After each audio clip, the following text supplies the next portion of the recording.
The benefit for all three is the same in terms of, I think all three, if done right, and you actually do the RTM on your patients, you're going to improve patient outcomes.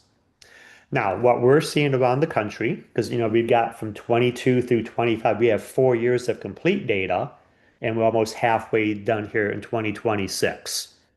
Unfortunately, the model that I've seen to be least successful is model number one, where each individual therapist or assistant must not only treat 8, 9, 10, 11.2 patients per day, they have to do their own RTM. Well, I'm sure you all know, obviously, profit margins are decreasing, expenses are going up. I don't think anybody's really getting a raise. What we're paid today in Medicare in 2026 is actually less than what we got paid back in 2010. So obviously, you got patient burnt out, the what's in it for me mentality, etc. So what's the first thing that's going to get dropped is RTM. Or if you have, patients go, therapist goes on vacation, and now the existing staff has to pick up those patients, what's going to get dropped is RTM. To me, model number two is the in-between success one, where if you truly do dedicate so many hours per week for that therapist or assistant to do RTM on all of the clinic's RTM patients, it's going to be good.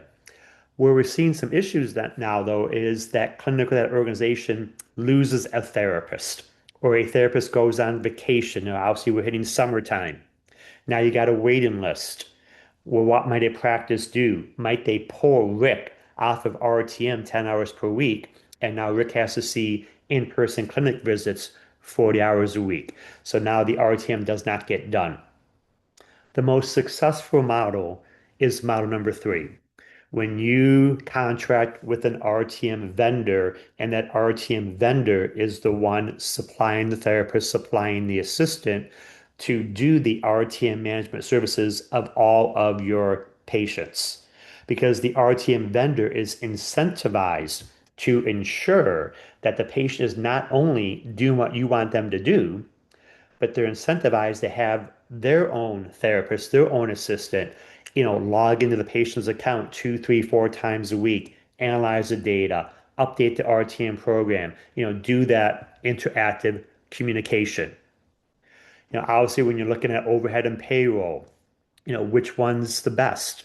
Well, as you see here, it's going to be model number three because the costs for the RTM delivery are going to be typically performance based.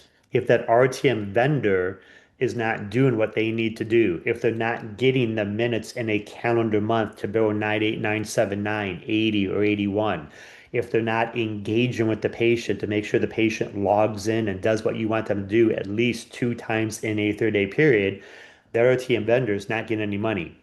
Well, if they're not getting any money, it means it's not going to cost you any money.